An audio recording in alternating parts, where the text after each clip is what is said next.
Welcome to the second lecture of the 2024-2025 Distinguished Faculty Lecture Series. It's great to see a full house.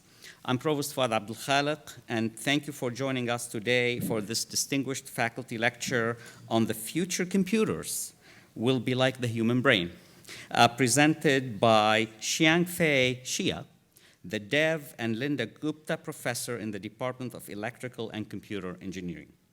Before we begin, I'd like to take a moment to explain how this event will proceed.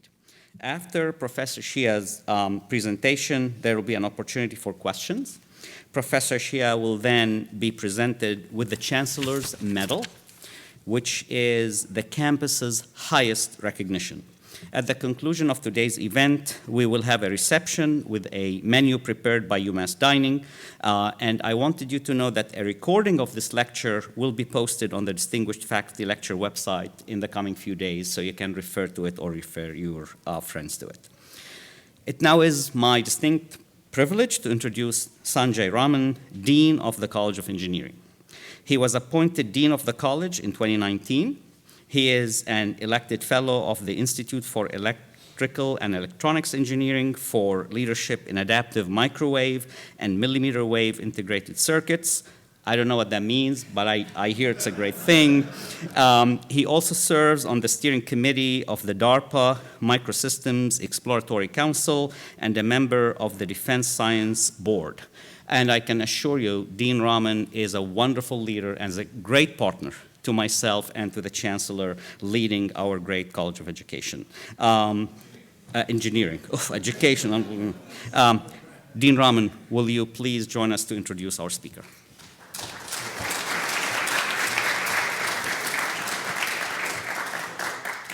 Thank you, Provost Abdel Khaliq, for those very kind words.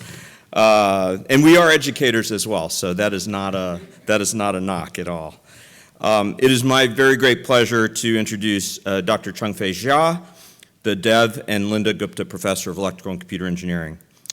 We had hoped actually that Dev and his wife Nancy would be here with us today, but I do want to acknowledge their really unwavering support of the College of Engineering and the Department of Electrical and Computer Engineering. So please join me in thanking them.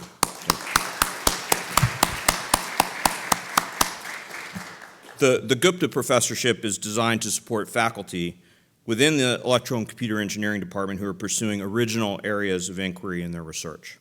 And Professor Xia certainly exemplifies that mission. He conducts extraordinary research at the cutting edge of electronic materials and devices for a wide variety of applications, including machine learning, analog computing, and hardware security.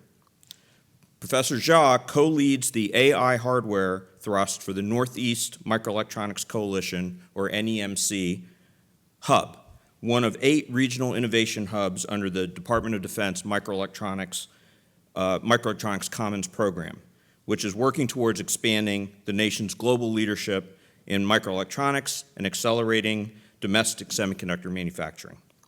Last fall, led by Professor Xia, UMass Amherst and an outstanding team of industry and academic collaborators was awarded a $23 million grant from the U.S. CHIPS and Science Act via the NEMC hub, with the goal of transferring Dr. Xia's CMOS plus memristor technology, which you're going to hear about today, to U.S. semiconductor manufacturers, which will ultimately enable the production of more power-efficient edge AI hardware.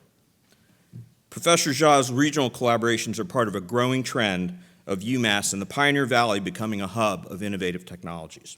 This trend includes a quantum innovation hub for which Governor Healy has planned $40 million from the recent state economic development bill.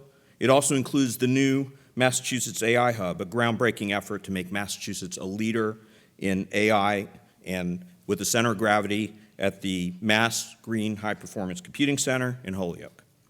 These projects will catalyze the growth of transformative industries here in Western Mass, boost research and development opportunities, and create new career pathways, including perhaps for some of the students who are with us today.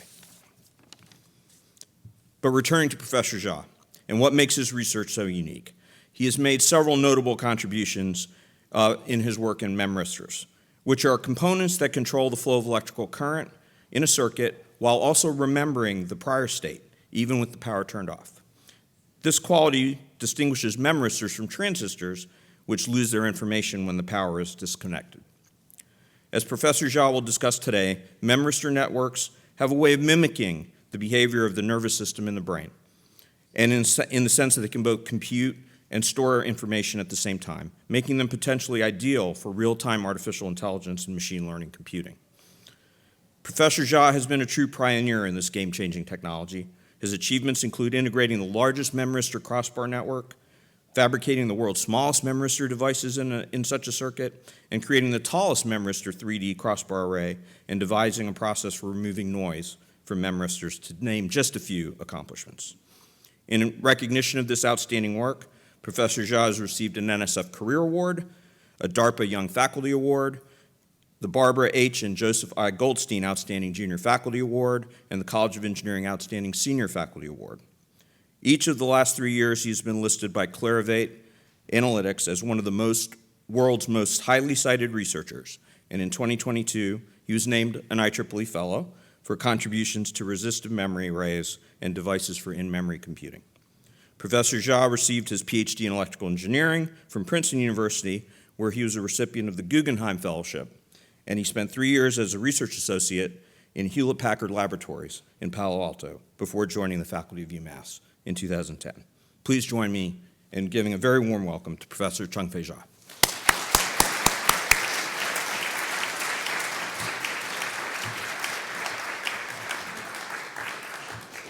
Thank you for the great introduction. Actually, let me turn this on.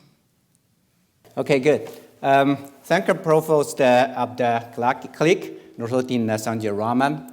And actually, I would also say our dean has explained some of our concepts I would like to introduce already, so it's make my job much easier. And also, I'd like to thank Chancellor Rias, and I understand he has a very busy schedule, and he made time here, and he's supposed to be in DC at some point, I heard. And also want to thank Vice Chancellor Mike Malone. I don't know about nowadays how we hire people. 14 years ago, we still use a piece of paper with a lot of signatures. The last signature is Mike Malone. I believe he's coming here to check if I deserve that signature 14 years ago. And also want to thank my past and my former students and the postdoc and also current students. Most of the work I'm going to be talking today is really made possible by my former students. And most of them are faculty somewhere else. I saw some of my current students over there. I hope they have set a good role model for you guys. Certainly, I want to dedicate this lecture to them. Okay, so the computer, we use computing devices every day, right? Computing devices is really like a time capsule. The first computer device you use basically marked when you were born, and when did you go to college, or when did you go to school, et cetera, et cetera. For the undergraduate students nowadays, if you ask what calculator you use, most of them probably say, oh, you just use your iPhone, right? That's easy. But when I was a kid, I really started with something like this. This is really not tool for my generation, to be honest. I was just very close to my late grandfather. He was very well educated, and he insisted I should learn this. There are two reasons. Number one, he did several jobs through his lifetime, and one of them was accountant, and he felt good about it. Number two is, he was like, hey, this is the Chinese version of the abacus invented over 2,000 years ago. We are still using it today, right? 2,000 years. You think you're going to come up with something new? You got to learn this. So that's actually before I even went to school. And then the abacus certainly exists for a long time. In the Western world, we use something slightly different. Anyone seen this one? Oh, I saw some, not here, over here, right? This is the slide rules. It's been used it was invented in the 1600s and used until 1972 when HP introduced this calculator, HP 35. It's an antique, and then it's kind of finished its role. So over 350 years, we have been used a slide rule. There are a lot of great scientific endeavor and invention. It's related to that. One of the most notable one was the moon landing in 1969. Neil Armstrong carried something like this to the moon to do all this calculation. You can see in the middle, you can slide, and there's a hairpin, and then you align those numbers, you get the results. That's the slide rule. It was invented by a British mathematician who was also a clergyman in 1614. So Neil Armstrong made the famous proclamation, and he said, this is what? This is just a small step for man, one giant leap for mankind. It is not an exaggeration to say without slide rule, there would be no small step, no giant leap at all.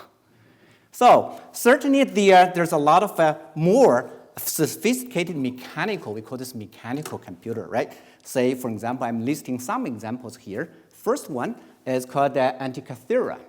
It's probably the same age as the Chinese version of abacus, and there was in the Greece.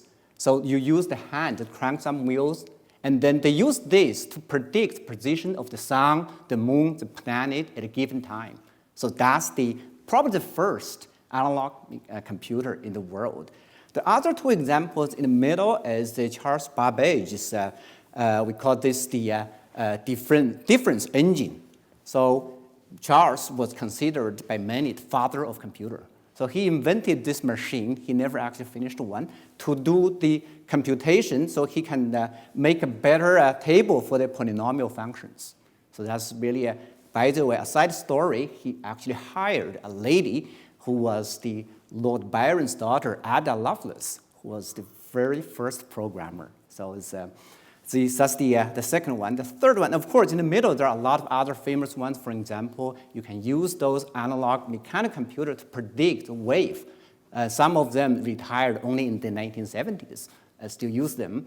And then I want to use this example here. The last one is differential analyzer, built by very famous people, Vannevar Bush. So this one, you can use the gears together to do the integration. Those gears, actually, we are still using daily. As long as you're driving, you're using those gears. So that's actually our computer in your car. And as I said, I want to use this example not only because of this piece of device, it's because of this person. Because he was an educator, innovator, engineer, but he was also a strong advocate for government support for public research. At wartime, he was heading the Office of Science and Development that's basically in charge of all the DoD research and development. He initiated the Manhattan Project, and he co-founded Raytheon. And after the war, he submitted a very famous report titled Science, the Endless Frontier, to then President Truman. And then research is not just for wartime. It's really for the citizens, like benefits, right? So after that report, the government created an agency. Nowadays, we call it National Science Foundation. That's why we are leading in the past in the science research. So this is certainly the mechanical computer has been dominating 2,000 years. And that dominance gets started to shake until the early 1900s. There are two persons invented a vacuum tube based on Edison's invention. So Edison discovered if you heat it up a filament, a metal, it's going to emit electron. That's called the Edison effect. And Fleming and also De Forest, they discovered you can control that electrons and you can make devices. So they invented the diode version of the vacuum tube and also the triode version of the vacuum tubes. So that's really the starting of the electronic age. And of course, back then, they are working very hard on the radio. They probably never thought about using this to build a computer. By the way, for locals who live here, Lee De Forest, he attended a school. Nowadays, his name is Northfield Mount Hermon. And he kind of drifted downstream to Yale and finished degree over there. And he is considered the father of radio. And then using vacuum tube to make computers was really something started in late 1930s until early 1950s. There are many vacuum computers because you can use that to make a switch. As long as you can control the electron flow, you can amplify signal, you can make a computer out of it. Of course, the most famous vacuum tube computer is this one, is ENIAC. It was not the first, not the biggest, but most famous because it was the first general purpose electronic computer.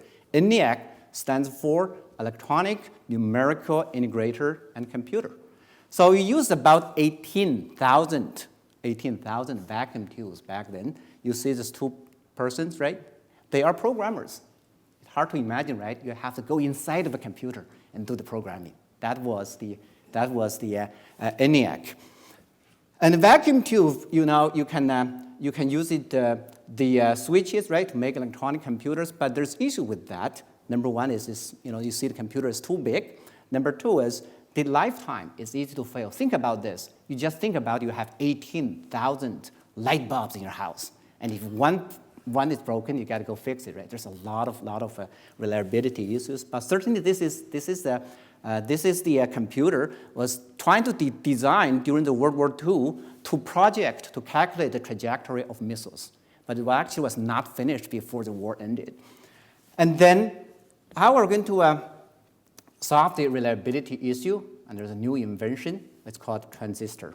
That's the transistor invented first one was built in 1947 in Bell Labs. And this was based on a material called germanium. This time, people are getting smarter. Right after the invention of the transistor, we started to build computers out of it.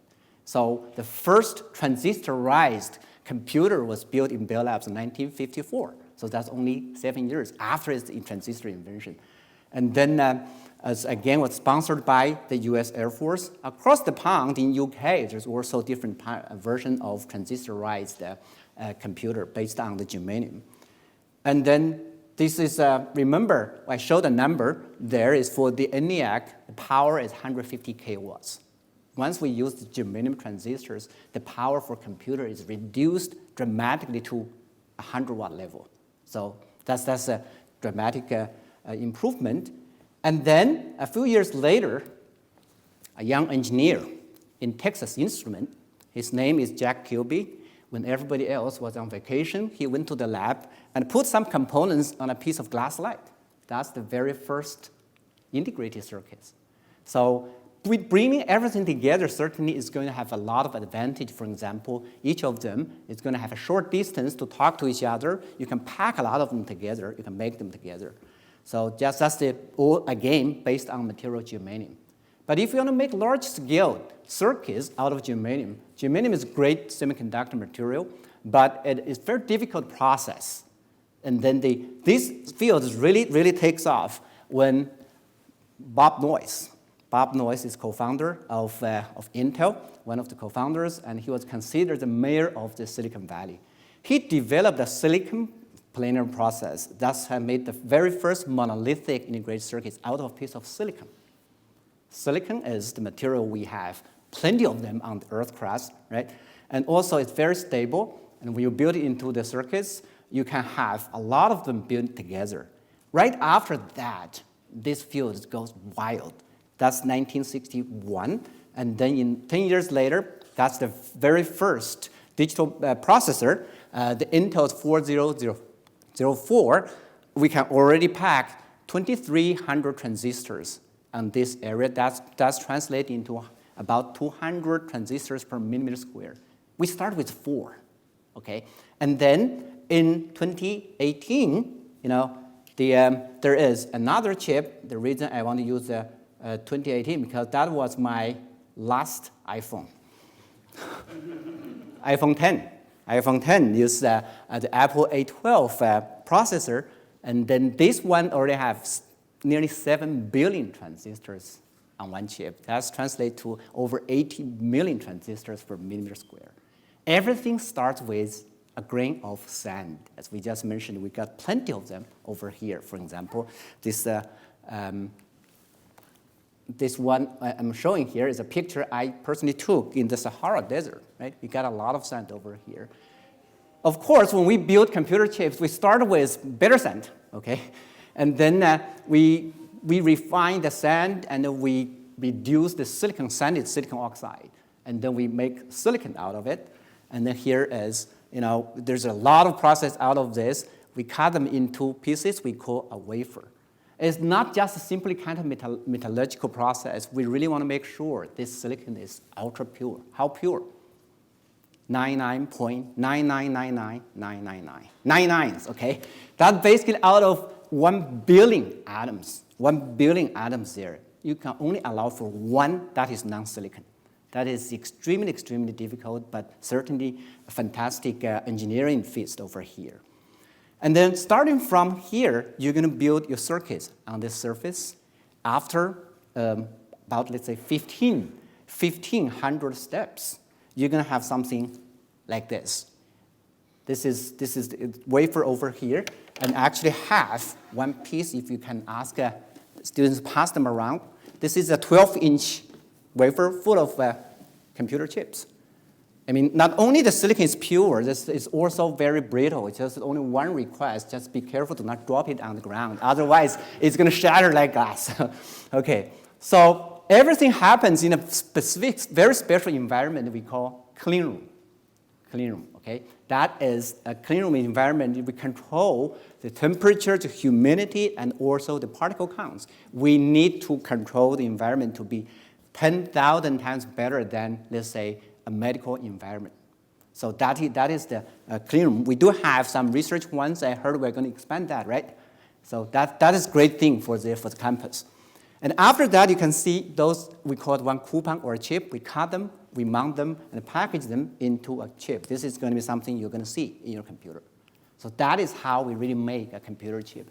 It's enormous, engineering achievement over here.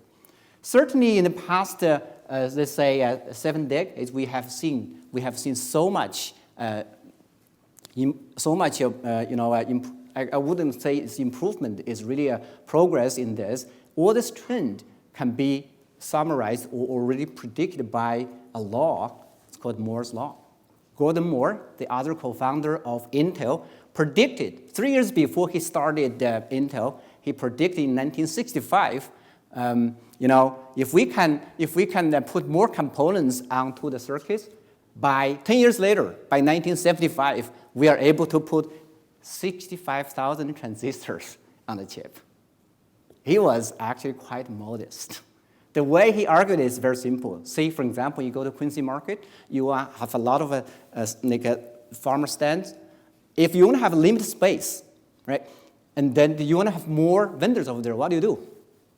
Squeeze. Right? You make each of the stands smaller. That's exactly how it works. Literally, this is taken from his first paper.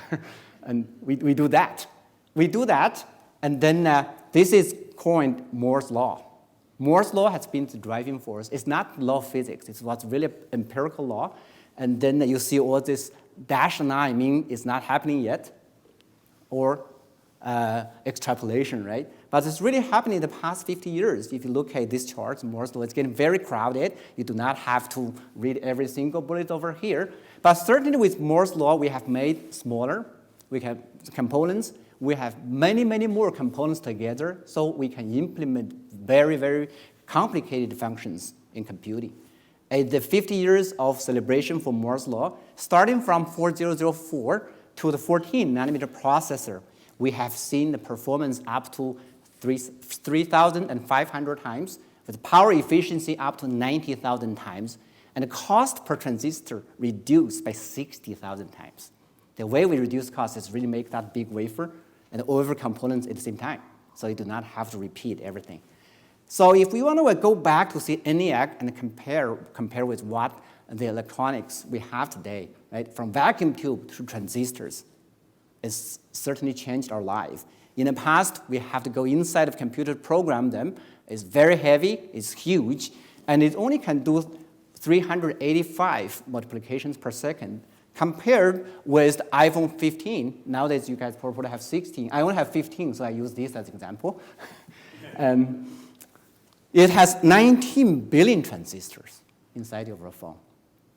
And it can do 15 trillion operations per second. And the cost for ENIAC, if you translate it to 2024 money, it's $7.2 million, and your iPhone is probably just 1,000. So that's really how we have made moving forward, right? But at the same time, as the discussion we had before the talk, somebody already brought that up. Are our computers going to be too powerful? Are they going to take over our job? Actually, this is not a new question, right? Back in 1996, there was a famous game between the chess player, Garry Kasparov.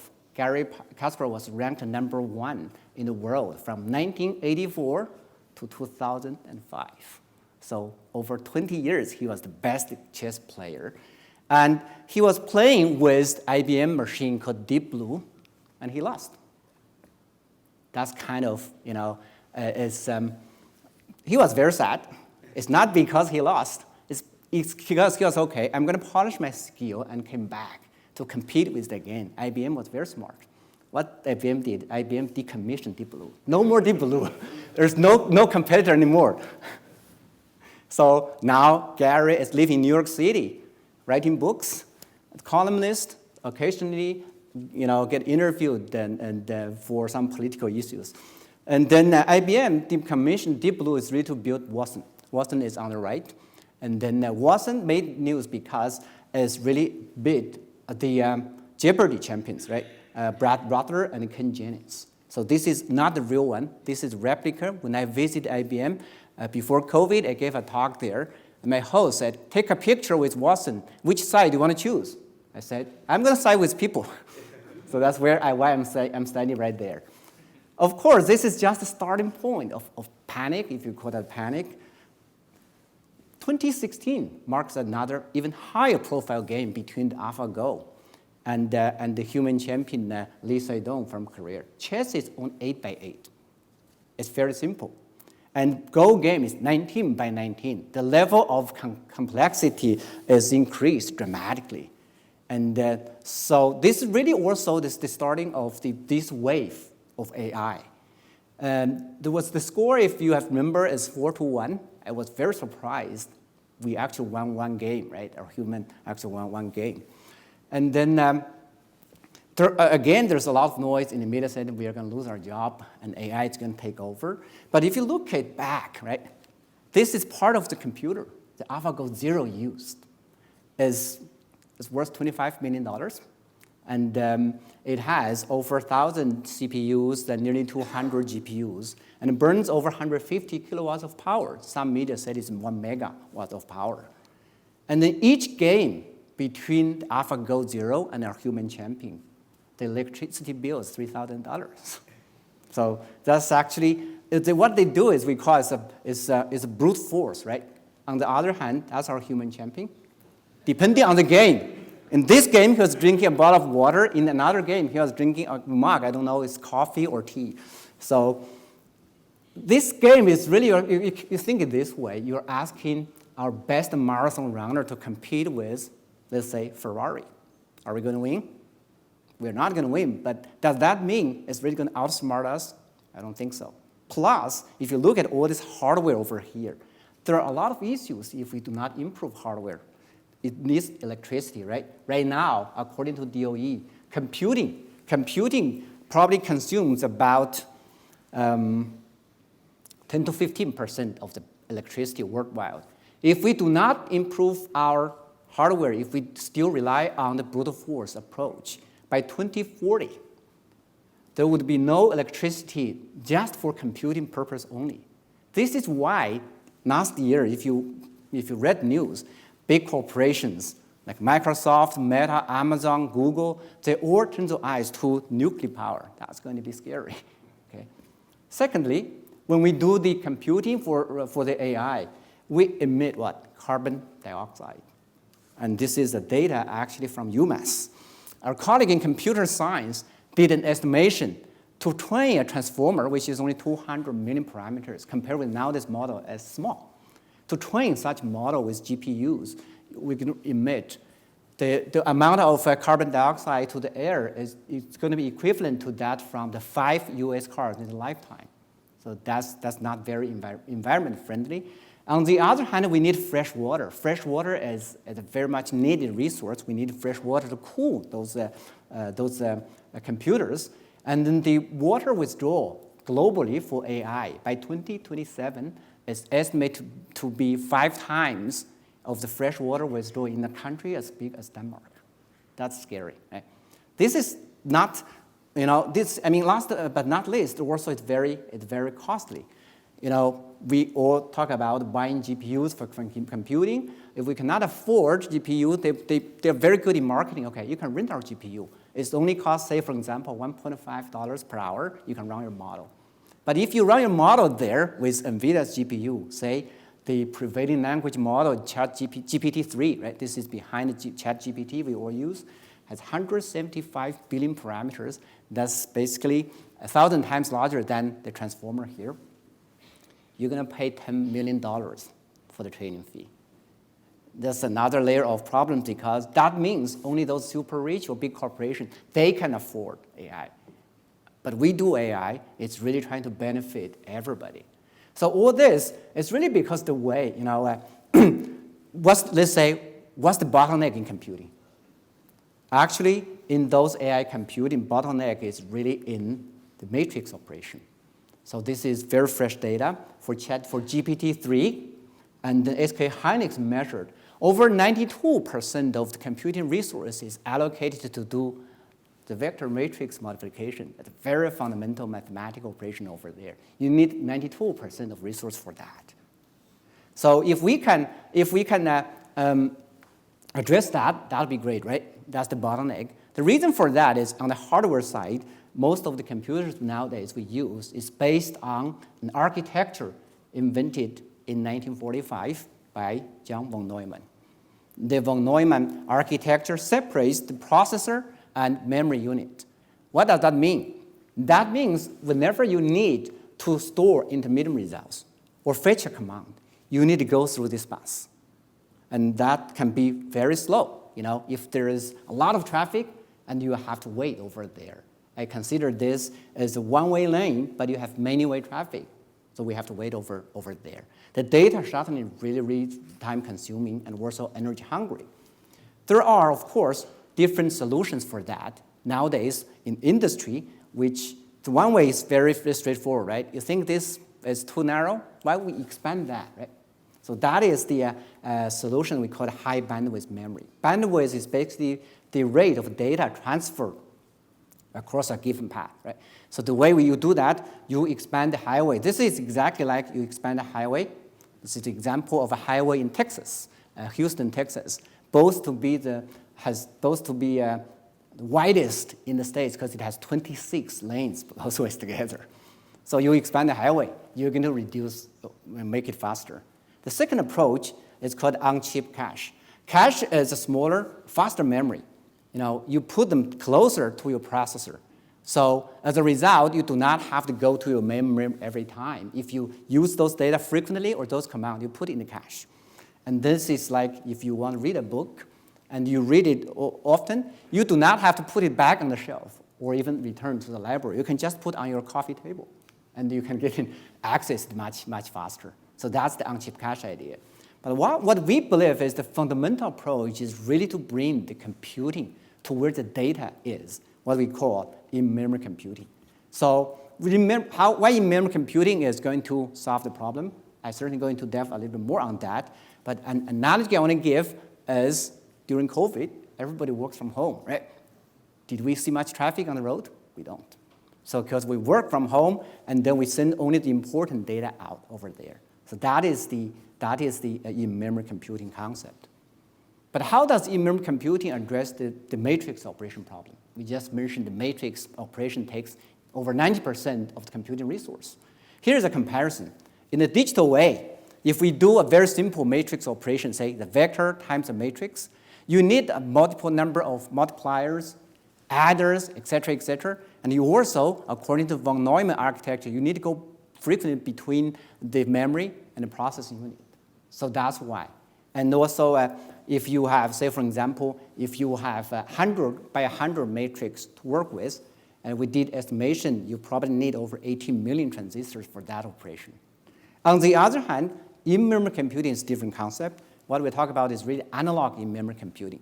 In these cases, the weight, really the parameters of neural network, It's going to be stored inside of your circuits, and they can be analog, meaning they can be different values, not just ones and zeros. When we do the computing, we have a vector of, say, voltage. That's our information. And then the voltage, and over at each cross point, it's going to what? It's going to generate a small current according to Ohm's law. In the mathematician's eye, Ohm's law is just multiplication, right? So it's conductance times voltage. All this small current is going to sum up along the column. So you measure the column, that's called the Kirchhoff's current law.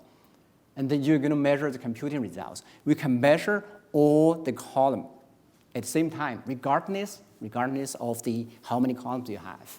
So with that, there's 33 layers of information I want to deliver here. Number one, it is in memory. The computing is done inside of a memory array. Number two, it's analog computing. Number three, we're going to achieve the massive parallelism. So that is why with this approach, we can achieve 3 to 4 orders of magnitude in terms of the power consumption, in terms of the circuit complexity. But the key question is, what is a good non-volatile memory here to make it? Certainly, I am biased, and I'm also going to throw the answer right away. This answer actually was not from me, it was from Geoffrey Hinton. So Geoffrey Hinton was pioneer in deep learning. He was awarded Turing Award in 2018. Again, in 2024, he was awarded Nobel Prize in physics. And then this year, in 2025, he was awarded the Queen Elizabeth Prize in engineering. So that's considered to be Nobel Prize in engineering. And what he said in 2022 in the NeurIPS conference. NeurIPS conference is the flagship conference for deep learning. He said, I quote, "We can use very low power analog computation. You can have trillion-way parallelism using things like memristors for the weights." In 2022, I believe he did not know we have been working on this for a decade. So what is a memristor? If we have a basic knowledge about electronic components from high school, you probably learned resistor, right? We call it a linear device, meaning the current output is going to be linearly proportional to the voltage you applied. And memristor is short for memory resistor. You can simply think it is a resistor with memory effect. As a result, the IV curve is not going to be linear. Of course, you can tune them into digital way or analog way. We use that conductance as the weight. So that's a device. It's very different from the transistor, right? Transistor use the charge, the electrons over there, to represent the analog or the digital information. And it can be reprogrammed every time you want to have a different model there, you just reprogram there. And then, by the way, this phenomenon actually was observed back in the 60s. But we consider that in the 60s, this is defects, because we want to make better transistor. We do not want any like an IV curve like this. But it was kind of a researched as important device. Nowadays, you can see this is very simple, two-terminal, meaning you have two electrodes with a layer of material sandwich in between. And you can make very, very, very small device. As long as you can make the wire very narrow, you can make very small devices.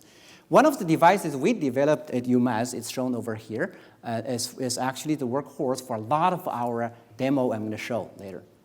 That's one. Number two is we want to make sure this is the device that can be used in a circuit. It's a good device, but we still need the CMOS to support it. It's like the argument I always give is you probably have a new airplane now, but before you can have around your backyard, right, you still have to go to the airport. How do you go to the airport? You drive. So that's why I consider the CMOS X as the architecture we should do.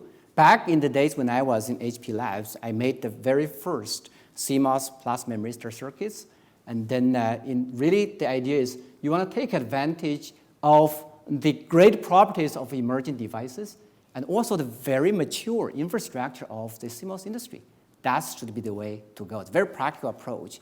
When I remember when I was interviewed at UMass in 2010, I had a slide called CMOS plus X. And now it's everywhere. That word actually gets picked up by DoD call proposals all the time. And then now with the by the way, this is really the picture, I believe this is the picture our search committee chair back then, Neil Anderson, Professor Anderson, is you here? You can confirm if this is correct. This is really the picture that got me the job at UMass, right? Mm-hmm. Okay, with this technology and also a new device at UMass, we carried the torch and made the largest analog memristor array in UMass cleanroom. So CMOS is in outside, but we bring back for the integration. And then this chip actually was we're very honored, made to the very first issue of Nature Electronics. That's in January 2018, volume 1, number 1. And then, so certainly with a piece of hardware there, you can do a lot of demonstration, right? You can do a lot of computation. For example, one of the largest array on this chip is this one. It's about over 8,000 cells over here. And then all the cells that's this memristor we developed at UMass. And we do the image compression. We also do the object classification. That's a two-layer perceptron in the jargon. And then we also demonstrate we can use this for the gate classification. Gate is the way we walk. In these scenarios, if the face recognition is very difficult, for example, during COVID, when everybody wears masks, the gait classification is actually a more efficient way. You can tell what person is from a distance. Because once we grow up, the way we walk never change. So that's a better way to identify person. We also demonstrated some other very important algorithm, including reinforcement learning. Reinforcement learning is the main algorithm used in AlphaGo, and also for ChatGPT. More important for UMass, is invented here. So Professor Andy Bartle and also his former student, Rich Sultan, got a Turing Award this year for reinforcement learning. We collaborated with Professor Andy Bartle in 2019. He actually was co-author for this paper. For this device, you can, of course, there's a lot of applications you can do. And we want to push the limit, how small we can make them. We demonstrated we can make it to 2 nanometers. That's 10 atoms across. So that's extremely, extremely small. And also, we can make into 3-dimensional. We can stack them layer by layer on top of each other. Why do we want to stack them on top of each other? There are several advantages. Number one, with a certain given footprint on a chip, you can have more devices packed there. Number two is, you can have a 3rd-dimensional freedom. You can do a lot of other things. For example, you can program them into different neural network. Actually, our brain is 3D. It's not 2D. The connectivity is 3D. Number three, remember when we talk about vector matrix multiplication, right? A lot of the input, for example, picture is 2D. It's not 1D. How do we process them? You unroll them into 1D. That takes a lot of resource. That process takes a lot of resource already. With the 3D neural network, if you have an image sensor on top, you can process them right away, directly. So that's why this is so important.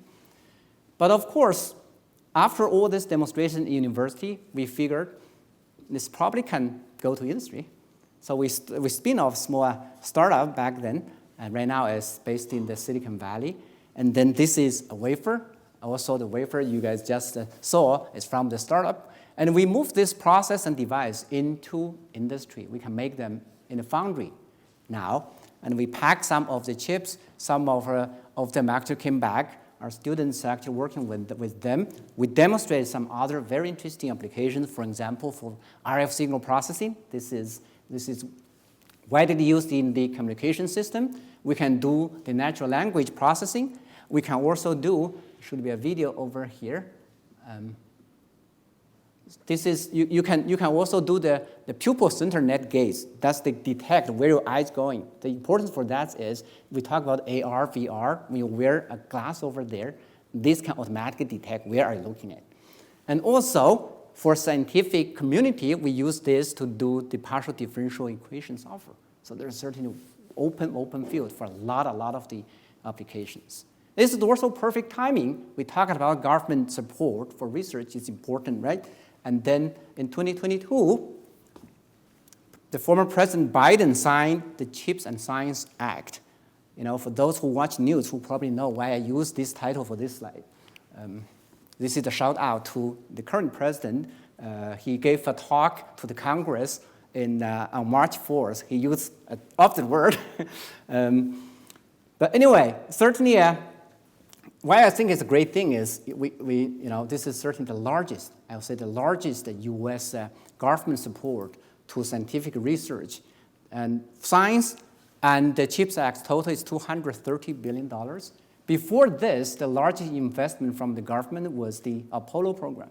From 1961 to 1972, $25 billion, if you translate into 22 money, that's 178. So, and also for among this, the 53 is for the chips portion, and then a lot of them goes to industry, like say 6 billion to the foundry A, 6 billion to foundry B. Those few billions to those companies actually brought in back like hundreds of $billions to the States, and also hundreds of thousand jobs in some states, right? And particularly for this part, there's $2 billion for the American Defense Fund, and then that is where the Microelectronics Commons program is founded. So the $2 billion founded for the Microelectronics Commons, as Dean Rahman just mentioned, we are actually part of that. And we have a project sponsored by the ME Commons trying to transfer the technology from the university lab to the mainstream industry. Because you can have a lot of great things in the university lab, but there's always a gap. In the VC world, it's called the valley of death, right? Going to the mainstream industry. And the Microelectronics Commons is really, really targeting for that. So this is the project with a 4-year budget, over $23 million. Probably involves going to be 100 engineer years. And there's a team with academia, industry, defense contractors, foundry, et cetera, et cetera. I was very honored and humbled to lead such a talent team. There's a lot of work involved with that. DoD needs monthly report. But so far, I'm enjoying it. Looks like, hey, you may ask, the research is going to industry, that's over, right? When everything goes from lab to industry, you do not have research space anymore. No, that's actually just the starting point. We haven't touched upon the most important part yet. What is the most power efficient computer? Yeah, the human brain. We have been looking at this for a long time. Before even we have understand our brain well, we still do not understand, most of it. But certainly back in the early days, computing pioneers already thought about it. Say, for example, Alan Turing, who was considered, really the father of AI and cryptography. He was building some computers back in the UK. He claimed, I'm building a brain. He already knew, right? Brain is very, very, very power efficient, even though it was not quite successful, but that's a great, great starting point. On the right, I showed a book written by, it's the lecture notes by John von Neumann. The title is The Computer and the Brain. Von Neumann did a very thorough analysis in that lecture series. He gave that lecture series called the Silliman Lecture Series at Yale University. And then if you want to build the capacity of a brain, how many transistors you need, how much power it's going to burn, and then how much space you need, et cetera, et cetera. And eventually he came up to very important direction, said, well, what matters really is processing speed and parallelism. That's really the keyword I got from that book. Unfortunately, he passed away before he even finished that lecture series. But this is the seminar book. In 80s, professor, his name is Carver Mead at Caltech. By the way, Carver Mead really the person who gave the name Moore's Law. He was a good friend of Gordon Moore. And when Gordon Moore published that paper, he said, we should call this Moore's Law. It was really the name was from Carver Mead. He started something very, very different. Because in the 80s, we already have transistors. We have CMOS technology.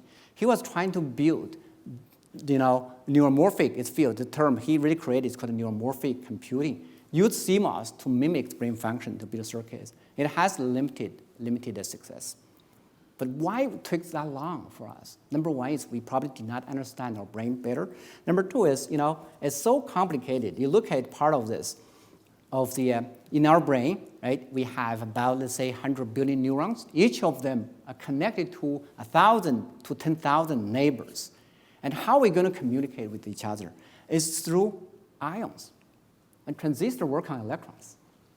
So that's made us think, hey, look, we probably have a better device. The memristor is based on the ionic movement. We move ions around, not electrons. So that's the structural similarity made us think we probably can do something, hopefully, better. And then the structural similarity also leads to some functionality similarity. For example, the very important, let's say, unit in our neuron is called the ion channel. Those potassium, sodium ions, they move and going to generate a signal. In old days, we call them impulse, and now we call them action potential. That's the fundamental information unit. So, and then if you look at how a memristor works, looks similar, right? So that we actually moved a step further with two memristor connected together. We demonstrated some of the plausible principles in the synapse. It's called as SDTP. That's short for spike timing dependent plasticity. That's like that basically says, the change of the synaptic weight is going to be dependent on how close two signals it's going to. It's the closer you have, the better it's going to the more it's going to be effective. It's like when our students, right, towards the final exam, you're probably going to review the materials more frequently, and you're going to memorize that better or understand that better. In the past, I really did not understand why our students do that. After the STTP, I realized that's how our brain works. And so that's one. And number two is we also use just one device to emulate neuron. This fundamental function in neuron is called a leaky, integrate, and fire. If there's a lot of small signal, it looks like it's not doing anything there. But after it's accumulated enough, it's suddenly going to have a spike. So that is the fundamental neuronal function. As we just mentioned in the past, we try to use transistors to build that. We normally need over 10 or hundreds of transistors for one of functionality, but we can use one memristor for this. That's going to give us orders of magnitude in terms of the power, efficiency, and also the circuit area improvement. This is certainly the starting point, right? If you look at, you want to use the CMOS to build a brain. This is our brain, which has 100 billion neurons and 10 to the 14th of synapses. Say, for example, if a chip has 1 billion transistors and you use 10 transistors, one synapse, you would need 1 million chips for this, for the capacity of our brain, not to mention about connectivity. And with the memristor, we can use one memristor for neuron and two for synapse. If we can make them 10 nanometer by 10 nanometer apart, we can have our brain on the wafer size, the size of the wafer you've just seen. So that's certainly very, very, very promising, right? We have only done the proof of the feasibility. If we want to really go that far, there's going to be a lot of efforts. Collaborative efforts need to be done. Number one, we are not duplicate our brain, but we really want to learn from the brain why we're so effective to build a more effective computer. I think there's going to be a lot of efforts across disciplines, physical sciences, engineering included, right? We need new materials, new devices, new fabrication skills, and for that, and we need to understand our brain better, so we need the neuron science and psychology colleagues over here. And then the mathematicians and linguistics, they're probably going to come up with better algorithm, and our computer scientists are going to write a beautiful code for that. So that's kind of the vision we have is. But again, what's next? What is going to happen next? Is again, if we build a gigantic computer like this, I think what I want to share is, again, is Gary Kasparov. He is writing books. I bought a copy of this book. It's called Deep Thinking. I really agree on when it's called. He said, it's one big loss. In reflecting his loss to Deep Blue, he said, it's one big loss for man, but one giant win for mankind. Apparently, he got inspired from Neil Armstrong, right? And he said, it's clear in Deep Thinking that my loss to Deep Blue was also a victory of humans, its creators, and everyone who benefits from our technological leaps. So that's really, I share his view. I'm going to stop right here and then let everybody think about and ponder on this. And I'm certainly very positive about the technology feasibility and also societal consequence of this. Last but not least, I want to again thank the former and current group members for the wonderful work and the long line of collaborators from whom I learned so much, and our colleagues at UMass and friends and my family. And of course, all this work wouldn't be possible without very generous and foresight a sponsor from the government and also from industry. With this, I would like to thank you very much for your attention. Thank you.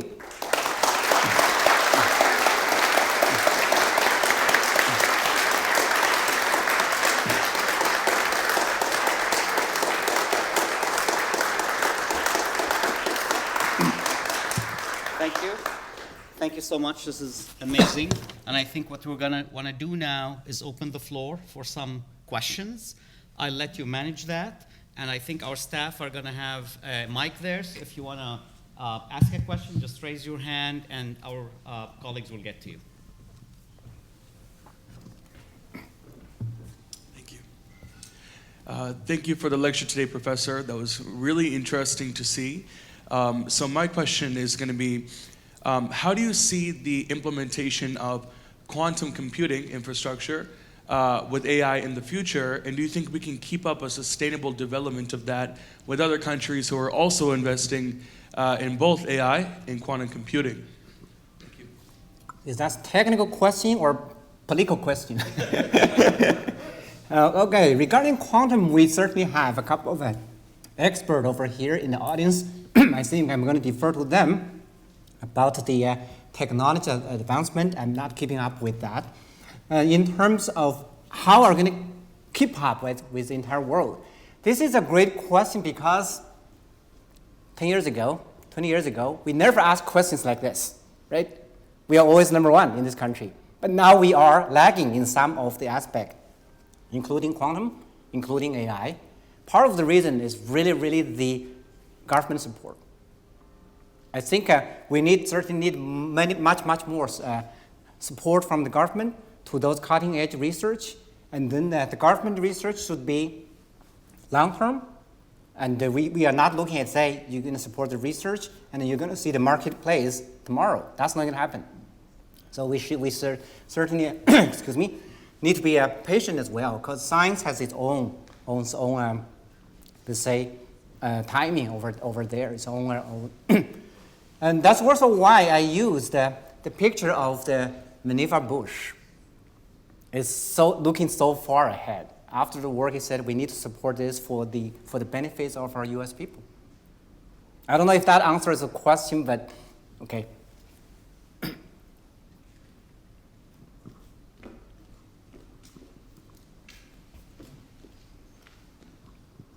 Thanks very much for the talk. To the extent that I understood it, and this might be sort of on the micro level, you're thinking that the gap between what machines can do now cognitively and what human beings can do, the main thing you were focusing on was properties of the hardware. Mm-hmm. But I'm wondering if the problem isn't really having to do with the software.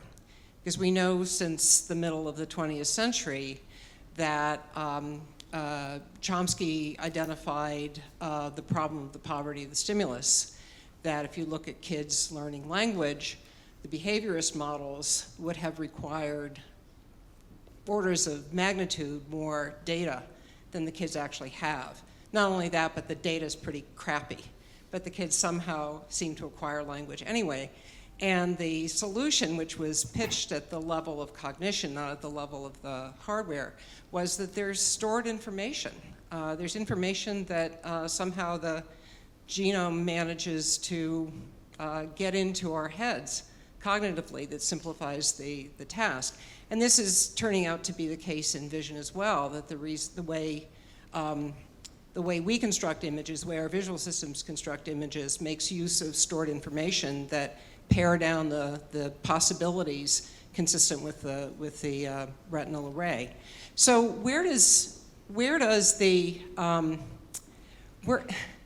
where do the facts about the sort of software aids that the human brain probably has come in on the picture that you're promoting? That's a great question. Again, technical side is really outside of my area of expertise. But number one, you mentioned Chomsky. Actually, when he saw the results between Deep Blue and Kasparov, he made an analogy. He said, this is a bulldozer competing with a heavyweight lifter, right? That's basically, he agreed the way the Deep Blue is doing is brute force. That's not the way our brain really works. On the software side, I would say in the past 10 years, most of the AI advancement is really based on software. It's on software. It's not on hardware. We are still using the graphic card we used like 20 years ago. It's just more graphic card, right? So, and then looking into the future, I believe that's a great area to look into. Certainly extremely important. That's also why when I list over here, areas this is probably non-exclusive list, is at least psychology over here, and also linguistics over here. Psychologists and neuroscientists, normally they are very much interconnected, but they look at the problem in a very different way. Most of the famous genetics and neuroscientists, they probably just look at one type of neurons in their life and make the career. But our brain works not only relying on that particular one type of neuron. So the behavioral neuroscientists, or we call them psychologists, they run animal experiments, they develop the behavior model, et cetera. That's equally or even more important for the future computer when you want to use that to really think like our human brain.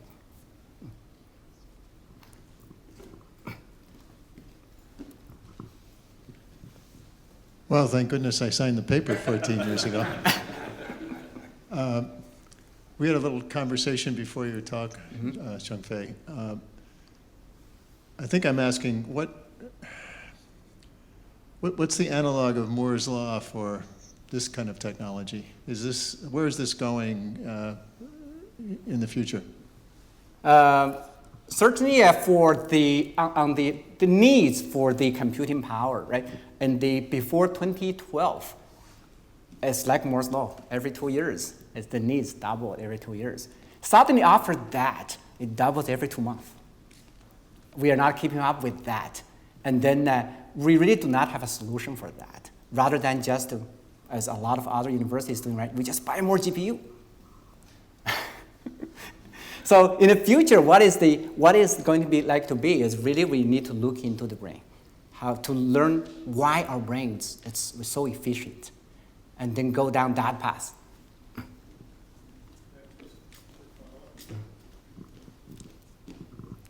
So if we bought $1 million GPU cluster today, what does that look like 5 years from now in terms of technology that's maybe based on this memristor approach? Okay, that's a great question. 5 years later, the GPU you purchased today, this $100 million GPU, is probably not enough anyway. The models the computer scientists develop is going to be even bigger, right? GPT-3 is 175 billion, GPT-4 is over 1 trillion. So it's never going to be enough.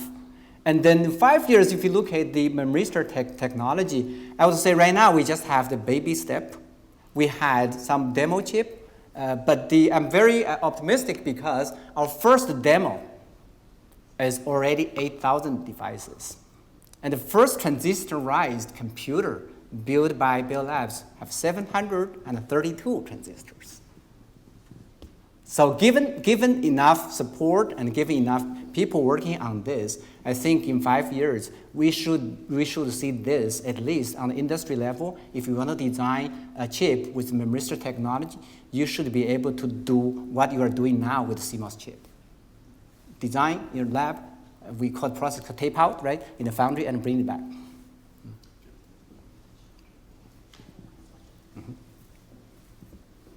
Yes? My question is for... we have a microphone. We have a microphone. So you started at the beginning talking about the energy consumption of the other, like the type of chips we have now. Is there any data on these chips, like how they consume energy in comparison? So you're asking me about the energy consumption, right, compared with the state of the art.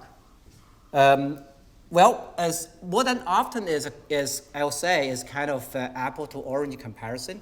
I feel reluctant to do that, but if you want to project that, as I'll say, based on all these assumptions and some measurement data, let's say if there's one metric for efficiency, in computing efficiency, is called the TOPS per watt. How many operations per second per watt you can do. GPU can give you 2. And then the target for this chip we are building, not the later part of it, I mean the middle part. We talk about, we call it accelerator, right? Analog in memory computing. And we have achieved 20 now, and we are targeting the 100, one step at a time. And then by the end of I'll say, our vice chancellor asked me at 5 years, but I will say 10 years, right? 10 years, we are looking at 800 TOPS per watt.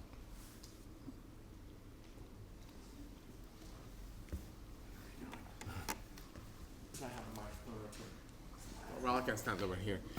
Well, first I would like to, if we can give Dr. Xia a big round of applause.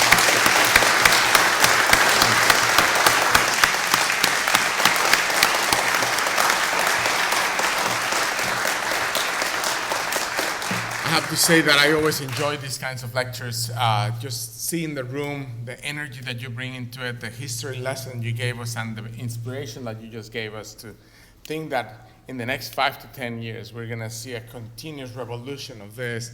I look upon the many students that are here today, and I just can't imagine what they will accomplish, but it's because of faculty like you. Thank you again. Thank you. With that said, I do want to take the opportunity to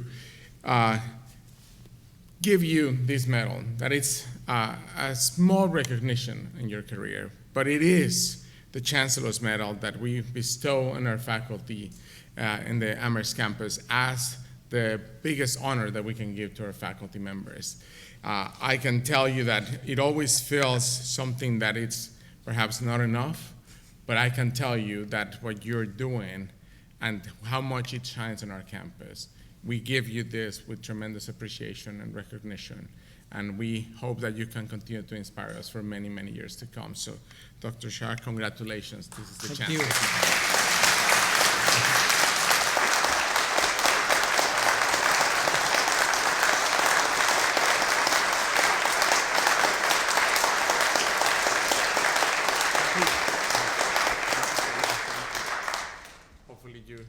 Again, continues to inspire us. And I will say to everyone here, thank you for helping us provide this kind of honor and recognition to our faculty, and thank you for coming and engaging with this lecture series. It's incredible to see you all here. So thank you to all of you. Thank you for being here. And I think we now go to the reception downstairs. So thank you, everyone. Thank you.